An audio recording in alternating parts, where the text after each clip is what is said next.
I guess this is great. I don't have to tuck in my shirt either. Yeah.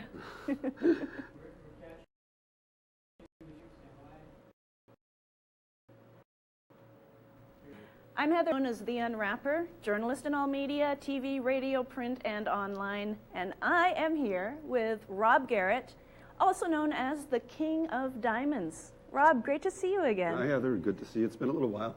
Yeah. It was a pleasure. Yeah. So you perform as Neil Diamond, doing a tribute act known as the King of Diamonds.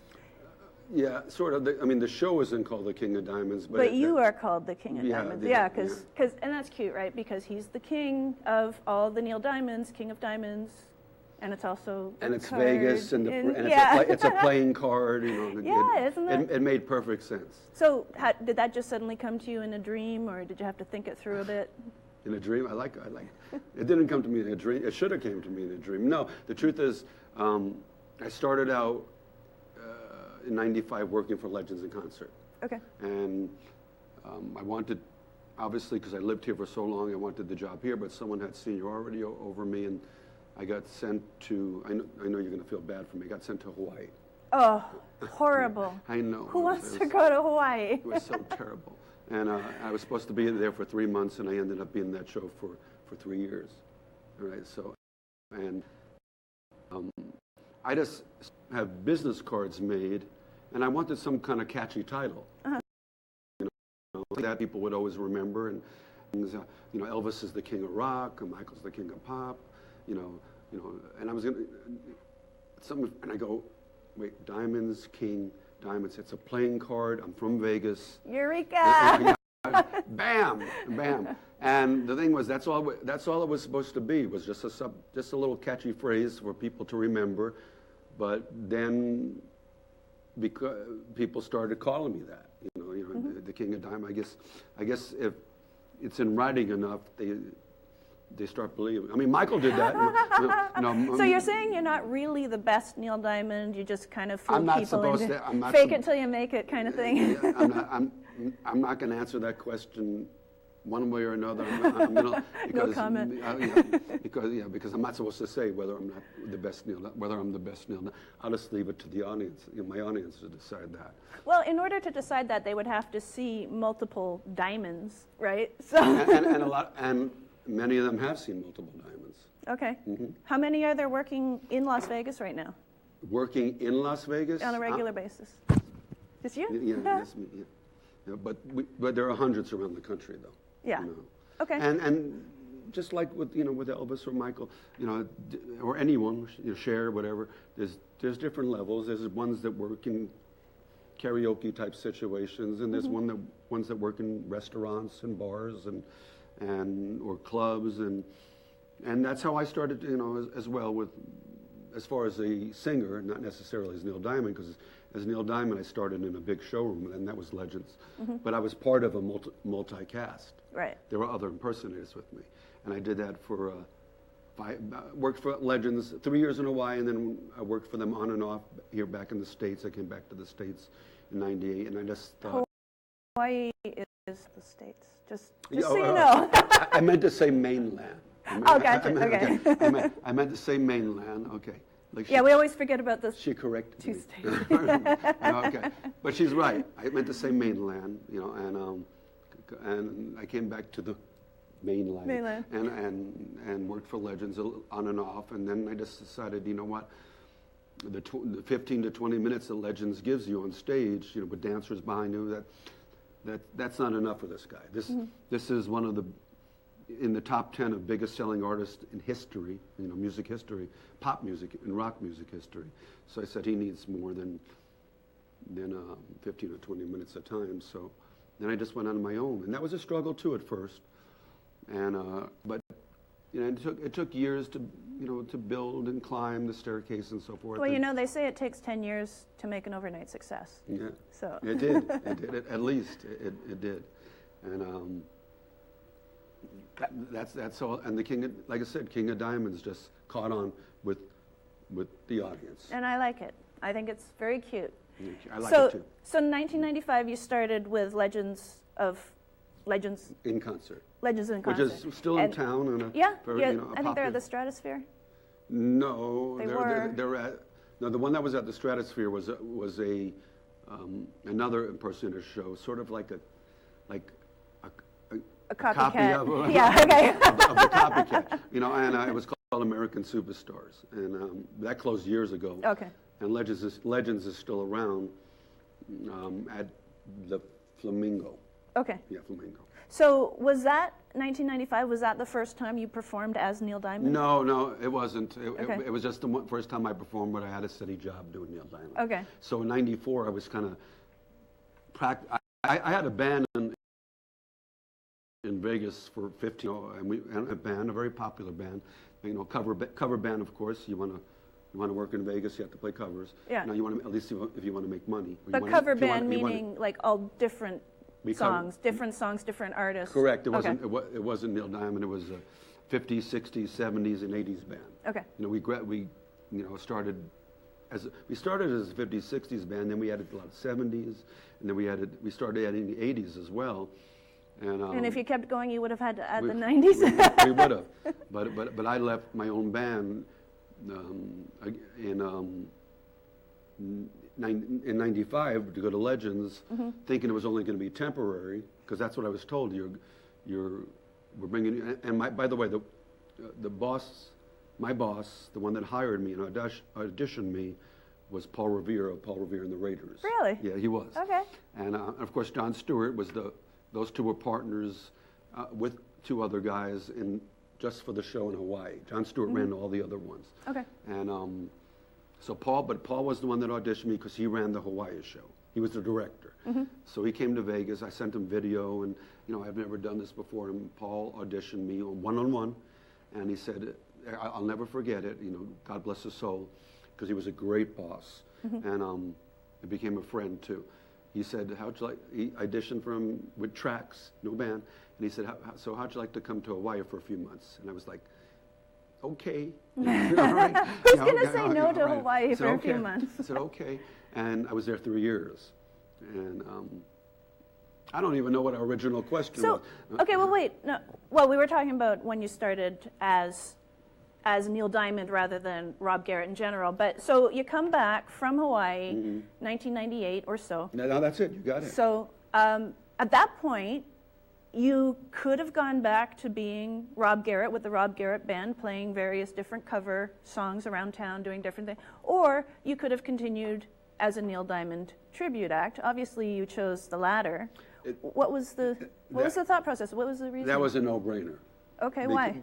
Because, and it was also the same reason I decided to make this move, because, with working with bands, even if they're working, and we worked a lot. I mean, you're only going to make so much money, and as a tribute act, you can make good money if you climb to an A-list. So a tribute act is more in demand than a general cover band? No, I'm not. I didn't say. I wouldn't say that. Okay. Because they're obviously depending on the cover band, or depending upon the venue. There are lots of venues that, when you're doing a tribute act, you're doing one person the entire time. With a band, you're doing a variety of music, and that's what I did. A variety of music. It wasn't just Neil Diamond, even though Neil Diamond was always one of my at the top of the list. Him and Elvis and the Beatles, those were my influences. And but I knew the impersonators, we call them tribute acts now. Yeah. But made quite a bit more money than your typical band, and plus worked a lot less too. So it's sort of like being an actor and being a performer at the same time. Some tribute acts artists are more musicians than they are actors, and some are more actors than they are musicians, and so forth. And I was both. I mean, I wasn't really so much an actor. I was a musician, because I played guitar for real, and I'd had this band for 15 years that was semi-successful, not in the recording field, but in Vegas. And we had a big following, but I still, like anybody else, we capped off as far as making money. We got to the lounges, and we worked Caesar's Palace and so forth, but still, being a successful tribute act will will make more money than even the best band in town. Yeah. Okay. Yeah. So clearly you also look kind of like Neil Diamond and presumably sound like Neil Diamond, or else they wouldn't have, said how great you were, King of Diamonds. When you did the other acts when you were doing the cover band, did you sound equally as much like Paul McCartney, That's a great Elvis? Yeah, that's a great question. Equally as much, I'm sure. I don't think I sound equally as much as Neil as I do in the band, because there was no prerequisite that I had to exactly like him. Okay. Now, and was trying, at least making an attempt to sound. I was the lead singer of my band, but I wasn't the only singer. Okay. Everybody in my band sang. There were 5 of us, and but I would be the one to try to make it an effort to sound like the artist who originally sang the song. Now, some I did better than others. Some impressions I could do better than the others, but obviously it was the Neil Diamond one that stuck in people's minds. And for years and years and years, I heard people would always come up to me and say, "Man, when you sing Neil Diamond stuff, it sounds just like him." And I used to, "You need to go audition, for Legends in Concert." And at the time, I looked at like during the '80s, and so you wouldn't. If I showed you pictures, you wouldn't have thought I looked like Neil Diamond. Okay. I had to learn how to. This is all mine. You had to learn how to do the diamond hair. I learned how to do the diamond hair and kind of fill in the eyebrows a little bit and so forth. But really, that's all I do. And then once I did that, and I looked in the mirror and I said, yeah, I think I can do this. And at the beginning, I didn't even want to change my hair because it was actually longer than it was now. And so at first I bought a wig because I didn't know this was going to be a career. Mm-hmm. And I put I had someone copy the wig from a Neil Diamond picture of probably like around the time he did The Jazz Singer, and they made me a professional wig, and I put it on, and like I said, I darkened the eyebrows a little bit, because he's got fuller eyebrows than I do. And I remember my father coming in. I go, and he said, "You looked a lot like it." I said, Stamp of approval from Dad. That means a lot. He said, "Wow, you really look a lot like." And then I took pictures and sent them to Paul Revere in Hawaii. I actually sent them here first, but at first they ignored me. John, he's a good friend now. You ignored me, okay? Could have made a lot of money off of me. But so I couldn't do the Vegas show because they had a Neil Diamond that had seniority over me. Uh-huh. And so I said, I knew the Elvis, Jonathan von Brana, in the Hawaii, and he was a friend. So I called him up and said, I'm starting to do Neil Diamond now. He goes, "I didn't know you did Neil Diamond." I go, "Yeah, I've been doing him in my band for years, but not as a full-on impersonation." I said, "So I'm going to send you a video that I just did, and could you take it to Paul and see what he thinks?" And he did, and he came back and he said, and he saw that, and Jonathan watched the video first. He said, "Wow, like you really look a lot like him." I never saw that, because now he's seeing me with a different kind of look, mm-hmm. Which has actually become my look. After doing it almost 23 years, it becomes your look. And he says, "And you sound a lot like him." And then he took it to Paul Revere, and he came, and then he called me back, not Paul, Jonathan did, and said, "Paul loved it, but right now we're not ready to hire." And I thought I was getting brushed off. Yeah. I said, "Okay, don't call us, we'll call you. Right. Thanks, but no thanks." I really thought I was, but about 9 months later, the phone rang. I picked it up. I said, "Hello," and he said, "Rob?" And I said, "Yeah." He goes, "Paul Revere from Hawaii." And I said, "Hi, Paul." And he goes, "Listen, months ago we saw your video and we loved it, but we weren't ready to add a new act just yet." And he said, "We've had Neil Diamond in the show before as someone that just kind of came in and played maybe a few months and left, as one of the alternate acts." Mm-hmm. He said, "But I love the act, and and he says, I knew Neil Diamond and this and that, and I'd like to. I'm coming to Vegas to work at the Showboat. I remember this with my band, and I'd like to audition you." you know, and he did. He came to Vegas and he auditioned me, and I told you that story. And he offered me the 3 months at first, and 3 months turned into 3 years. That's and great. he was the best boss, and he took me on like a son. And I got there, and they gave me an apartment in Waikiki on the water. Nice. You know, he gave me a Geo Metro, because I was supposed to be temporary. He gave me a Geo Metro to drive around in, and took very good care of me. And then I kept getting extended. And then I think after 6 months, he said, listen, we love your act, and we love you, and we hope you feel the same way about us, and would you want to stay here? I said, I would love to stay here, you know, and I ended up being there 3 years. And it was me that made the decision to leave.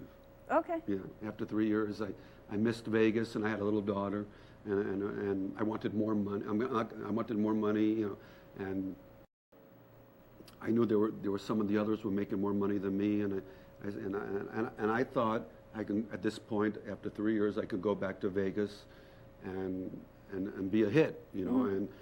And we played chicken for a little while, but they didn't think I really was going to leave, and I did. Okay. You know, and I didn't think they really were going to let me go, but they did. You know, but they did. So you're a better poker player. Right. So I came back to Vegas, and it wasn't as easy as you thought. It was because most people knew me as Rob Garrett, the guy from Rock and Roll Heaven, which was my band, and it was almost like starting over again. Okay. I mean, now Rob Garrett, the guy from the band, was now Rob Garrett, Neil Diamond. Yeah. You know, so, and it took, like I said, it takes 10 years to become an overnight success. So it took a little while, and then we're going to talk about the cannery in a little bit, but it was Kathy Spihar from the cannery, and I was asking her to get in there for quite a while, and I had another good friend who happened to be a really great Elvis, Johnny Fortuno. He was a good friend of hers, and he suggested me to her, and she kind of put me off for a little bit. And then finally, after a couple of years, she said, all right, we're going to try the Neil Diamond. And once we did our first show, and the place packed out, and then there were lines, and I've been there now for every year for 8 years. Nice. Yeah, 8 years, yeah. So when you don't do your hair like Neil and do the makeup, do people recognize you? I mean, I think these days the hair pretty much. It is what it is, regardless. Even when I wake up, it falls and it kind of on its own. After you're doing it, I want to be like Neil Diamond. No, after you're doing it this way for 23 years, it just automatically falls into that place. Yeah. So, I mean, I can dress down and so forth, but I've been stopped in many times in grocery stores, and because me and Neil these days don't look anything like each other. You know, he's 76 and his look has completely changed. Yeah. But they don't think I'm Neil Diamond, but they obviously know I'm a Neil Diamond tribute artist. They go, right. Has anyone ever? Yeah. Yeah, I look just like Barry Manilow. So yeah, I hear that. Has anyone ever told you to look like Neil Diamond? I go, that's the first told me that. I've never heard that before. You know, but yeah, it happens a lot. You know. Yeah, so that's a good point. I mean, Neil Diamond doesn't look like this anymore. He doesn't. What era Neil Diamond do you represent? The very late 70s or the very early 80s. Okay. You know, when he wore the sequin Norse glass-beaded shirts, which he doesn't anymore, and had the sparkly shirts and this kind of hairdo, and that's the Neil Diamond I represent. Okay. Well, and that's generally the Neil Diamond that, to the general public, when you think of Neil Diamond, I mean... Because that was his heyday. That's the one they think of. Yeah. That's the one they think of. So obviously, looking like Neil Diamond and sounding like Neil Diamond are kind of two legs of the tripod, but there's also like the mannerisms, the actions. Is that something you've worked on as well? When I got the job on Legends, because remember when I told you I had Rock and Roll Heaven, there was no prerequisite for me to do that. Right. You know, there was no prerequisite for me to look like him because we weren't trying to be impersonators. I sang his songs, and as I said, I did my best to sound like him, and it was effective, obviously, because I heard so many comments. But as far as the mannerisms, that was the hardest thing for me to work on, because I had a job with Legends.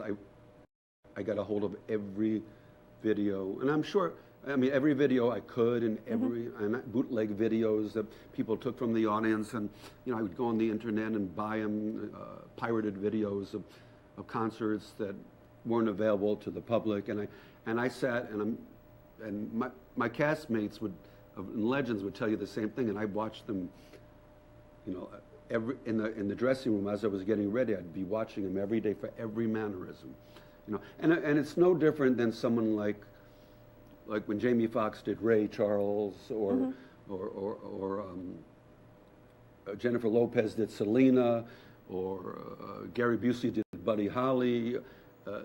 They all, when the actors get a part like that, they do the same thing, and hours of mannerisms and gestures and so forth. So I wasn't doing anything different than I was supposed to do. Yeah. Right. Yeah. But an actor in a movie, they're going to do the movie for a few months, maybe. And then it's over. And then it's over. Right. You've been doing it for like almost a quarter of a century. Right. Is there any kind of like identity kicks in at any point, or? I have a joke on stage, and I say, as far as the identity crisis, because not necessarily in Vegas, because so many people know me in Vegas as Rob, So, and I mean, I have a lot of Neil fans that come to my show, and I have a lot of Rob fans that come to my show. Okay. And I have a lot of friends that come to my show. So, I started out being Neil, like talking like I am, with the lower voice and a little bit of gravel in his voice and so forth, and I would talk like this, and and when I go on the road and I'm playing to an audience for the first time, because his voice is lower than mine, his speaking voice, I still do it, when they're watching me for the first time, and so I'm. Again, in Vegas, I really don't do it anymore. I speak from the third person, like Neil. This is a song Neil recorded, but there was a time when I was saying, this is a song I recorded. Right. Okay. So, but my ongoing joke was at the end. Of course, I make a joke and I say, I have to let you all know, and I have to let the cat out of the bag. I'm not really Neil Diamond. And they start laughing, and I go, come on, you pay $25 to see me. You think, you're not going to pay $25 for Neil Diamond. Yeah. I said, and my other joke is, I checked my bank account this morning. Anytime I think I'm Neil Diamond, I check my bank account, and I know I'm not Neil Diamond. So, right like that. I know I'm not Neil Diamond. Yeah. So I guess Tina Quarry has sent in a question on Facebook asking you what your favorite Neil song is. That's an easy one. But it's a double question, because, but I'll give you the answer you want to hear, because some of my favorite Neil songs are not necessarily the ones that you like performing, or the hits. Okay. But I'll say out of the hits, hands down, I even say it from the stage, is "I Am I Said," and that's his autobiographical song, and that's a song that not too many people really can relate to, but I can, because we were both of us, just coincidentally, were born in Brooklyn, both raised in New York City, and as young men moved to the West Coast. Now, he went to L.A. I didn't get quite out to the water. I got to Vegas. And then the car broke down. Right. Well, I came with Mom and Dad when I was young, a kid. Yeah. So, but it's I Am I Said. I Am I Said. Okay. So, you recently saw Neil live. He's currently on his 50th anniversary world tour. Mm-hmm. And you went to, you actually got to the West Coast, to the water. I did. I had to see him. I had to, because first time since '96 on a tour, he completely bypassed Vegas. Oh, okay. And to this. Why would he bypass Vegas? Yeah, that's what everybody says. Why would he do that? But I'm guessing, because it was the 50th anniversary, he picked 50 cities. Okay. So Vegas didn't make the cut. Oh. And why, I'm still wondering why myself. I thought for sure he's going to come here and go to T-Mobile, because T-Mobile is relatively new, our new arena, and he would fill that in a heartbeat. And that's where I thought he would go to, but he didn't. He just he went right by Vegas. Went from Phoenix to Salt Lake City, city, and said, "Hello, Vegas, goodbye." And he went to San Diego, and he went to San Francisco and Fresno, and then I saw him, and I was going to boycott him, but because he skipped Vegas. Yeah. Well, it was listen. I saw him 16 times. At that point, I'd already seen him 16 times. Okay. So I said, no, Neil's done okay by me. But this is the 50th anniversary. This is special. But the thing is, you can watch the whole concert on YouTube. In increments. But it's not the same thing. It's not the same thing. Right. There's energy to a live concert that you can't replicate when it's recorded. You're absolutely right. You're absolutely right. I mean, you can watch the video of him. Yeah. You've got people taking it now with Facebook But you Live. can't feel it. It's not like. And you're absolutely right. You're 110% correct. And a good friend of mine was having her birthday, and she lived in LA, and I said, how about for your birthday I take you to see, and she never saw Neil Diamond or a big concert before. And I said, how about for your birthday I treat you to Neil Diamond. He's going to be at the Forum, which is a place that holds 19,000 people. And he's doing 2 concerts there. And we went on he did August 10th and August 12th, because on this tour he would not do, the last 2 tours he would not do 2 days in a row. Oh, okay.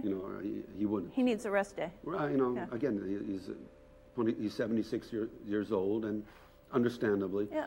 And so we went on the 12th, which just happened to be the last concert of the U.S. leg of the tour. And there were 19,000 people in there, and I did Facebook Live, and they're screaming like you're watching the Beatles and Elvis together. And here's another thing. All age groups were represented. You saw women in their 20s and guys, 30s, 40s, 50s, 60s, 70s, and 80s. You saw every age group represented at his concert, and they're all going nuts, and so much sometimes where the walls are rumbling. Wow.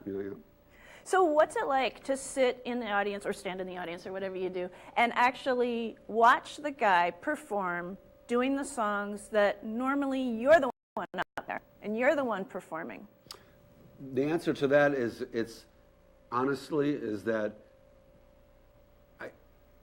these days, I mean, I can go in there and to see if he's going to do anything that I can learn from, but because it's a different era, Neil Diamond, he's not doing so much that. It doesn't feel like what you do, because it doesn't feel like what I do. And even though he's singing the same songs, and he's singing them well, but it's not. And this goes for Elton John or Rod Stewart, and that. So I'm not picking on Neil. I know what you're going to say. And Paul McCartney, they're still great. All of them, they're great. But are they as great as they were in their heyday? We know they're not. So you're saying that you're a better Neil Diamond than Neil Diamond is. You're trying to get to that. I mean, no, I'm not trying to. Again, that's for the audience to decide, and not me. I'm saying that I'm performing as him a little bit more in his prime, than he is. That's all you're going to get out of me. Okay. All right. Again, it's up to the audience, because some of the diamond heads, and that's what the fanatics are called. Okay. Would shoot me if I sat here and said, oh yeah, I sound better than him. So I'll never ever say. First of all, I don't think any impersonator can be better. No impersonator, as good as they sound, can sound better than the original. Yeah. And I've had so many people come, you sound so much better than him. And I go, I don't sound so much better than him. But what you're trying to say is, I just sound more like him when he sounded better.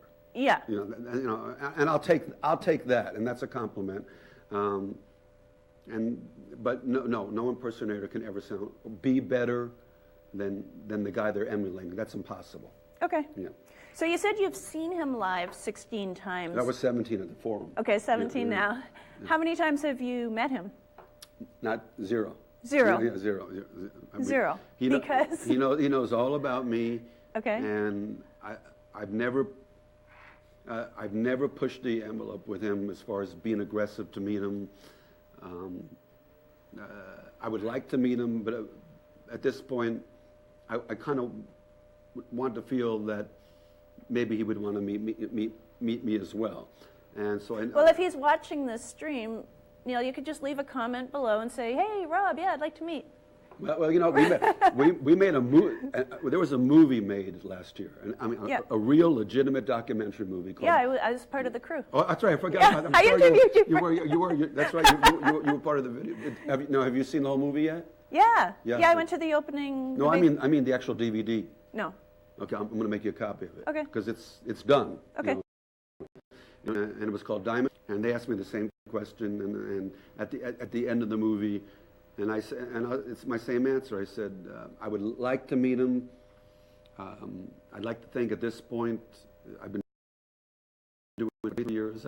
It's been a career. It's put my daughter through college, so it's been a successful career for the most part. I worked all over the world. I want to, it shouldn't be that difficult for me at this point to want to meet Neil Diamond. Now, I know that Neil Diamond is not the most accessible guy. Mm-hmm. He's a very private man, and and keeps to himself, and that's why you never read anything really controversial about him. He's always been like that, and he likes his privacy, and he's not necessarily an introverted type person.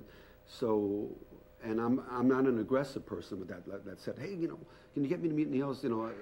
But there's also a part of me, and this is what I said in the movie, when you see the movie, that, when you put someone up on a pedestal for so many years, you're afraid to get disappointed. Yeah. Because it's almost better that it's kept the way it is, because if we did meet, and not that he would, and maybe he was like, oh, nice to meet you, like that. I mean, it would break my heart, and who knows if it would mess me up for my career. And then you wouldn't want to perform as him anymore. I want to think he's, this really nice guy. On stage, he's very warm, very, very warm, and I want to think that he's that kind of guy off stage too. But obviously, he hasn't called me up and said, "Hey, Rob, it's Neil," and let's go hang out. And I know a lot of his band members, and I've talked to a couple of them about and they walk on eggshells around him.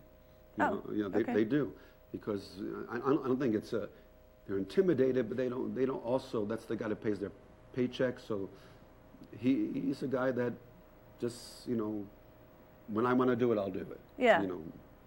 Okay. So coming up on this Saturday night, you are playing, as you mentioned, at the Cannery. So this is what, 8 years now? 8 years at the Cannery. 8 years at the Cannery. Mm-hmm. And Hot August Nights, Neil Diamond, the tribute, starring Rob Garrett and the KOD Band. Stands for King of Diamond. King of Diamond. Yeah, I can figure that. Tell us about the show. We've already had people writing in saying that they can't wait to see it, so there's some anticipation. I need to pay more attention to what they're writing. It said Robin Wright right was very excited, and let me see the other one. Okay. So you can write in, we could see. Well, it was bigger. Right now, you can't really read that. I can't read that either. But we had a bigger thing a minute ago on the teleprompter. Well, we just did it last Saturday, the Hot August Night show at the Casablanca in Mesquite. Okay. Which, for those of you watching that are not familiar with Mesquite, it's about an hour and 15 minutes out of Vegas, and beautiful casino. We go there every year, and I love it. And that's become one of our homes. But Cannery's been really the home, because that's where it all started. Mm-hmm. And it's a long show. It's about almost 2-hour show. And I watched Neil just recently at 76 years old, and he did almost a 2.5 hours. I said, listen, if this guy... That's crazy. If this guy can get no opening act, this guy can get up there and do 2.5 hours, and he's been doing that for years, maybe even longer when he was younger. But this guy at 76 can get up there and do 2.5 hours. I certainly can do an hour and 45, 2 hours, So, and plus he's had 37 top 40 hits. Wow. Yeah, wow is wow. Too bad he didn't have 40 top 40 hits. Wouldn't that be cool? Well, he's not done yet. Okay, that's true. He's not done yet. So 37 top 40 hits. And are you going to do all 37 of those top 40 hits? Absolutely not. Okay, how many? How many hits can they expect? They because you know what, we throw in a couple of, not a lot, but I'm going to say like ones that are 2 or 3 that are obscure. You know, the deep tracks. Yeah, like album cuts, the B-sides, album cuts and so forth. And he does the same thing, by the way. But in answer to your question, they can expect about an hour and 45 to 2 hours. Well, let's say at least an hour and 40 minutes of hits. Okay. Yeah, of legitimate hits. Everything most people want to hear. Sweet Caroline. Yeah. Should we do that song? If you want him to do it, you have to write in below this video and say, because yes, otherwise Rob, we're not doing Sweet Caroline. Yeah, that's one of those obscure B-side hits. Yeah, very obscure. Giovanna. Yeah, Joanne. Yeah, it's Joanne. Lo Piccolo. Yeah. She said it was a fabulous show. Because she came to the Eat one. Yeah. Okay. Yeah, she can, and that's right. She's not because she's working, but Carolina, we do that song. Good. Yeah. You know, Yeah. if you behave. Be good, and you get Sweet Caroline. You know? Yeah. All right, so that's this Saturday at the cannery, not the East Side Cannery, the regular cannery, the one at 2121 East Craig Road. And what time is the show? 8 p.m. 8 p.m. 8 p.m. And how can they get tickets? I've got a 8-piece band backing me up. Tickets can either be purchased from the cannery website, which I believe is cannerycasino.com, but you can Google cannery, and don't get confused with the East Side Cannery, because the East Side you'll be in the wrong spot on the wrong side of town. And the East Side Cannery is called the East Side Cannery. Right. And the cannery is called the Cannery. Right. So it's the one in North, North Cannery. But it's just called the Cannery. It's just called the Cannery. On the sign it says Cannery. And you can get them online, or you can get them right from the box office at the cannery. Okay. And you can get them on the day of the show as well, if you want to take that chance. That's right. But it might be sold out. That's right. Just and every year, fair warning. Every year it has not. Every single year is packed out. By the time the doors close, it's packed out. I don't want to say that. At 6 or 7 o'clock, there's usually tickets available. But by the time those doors, because some people will purposely wait to get them at the door. And I should say this too. This is the first year we're doing the Hot August Night show. And by the way, we only call it Hot August Night during August. Otherwise, it's called Neil Diamond, The Tribute, starring Rob Garrett and so forth. But in August, we call it Hot August Night because Hot August Night was the title of his most famous live album, which is a historical album. Okay. But so it's not like when you do it in July, it's not Hot July Night? No. Okay. No. We're going up to Laughlin in September. We may call it September Morn. So. Yeah, there you go. But this is the first year we're doing it that you can actually get them in advance. Because in past years, believe it or not, they wouldn't put the tickets on sale until the day of the show. Wow, okay. Now, right now, you can go to the Cannery Casino or the cannery itself, and you can buy tickets. So, all right. Yeah. Sounds fantastic. Yeah. Well, Rob, thank you so much for this interview. It's been so much fun talking to you and investigating your life as Neil, your life as Rob. I'm just. You've been unwrapped. Rob Garrett, Unwrapped. Unwrapped, yeah. I'm Heather Vale, also known as the Unwrapper, and we'll catch you next time.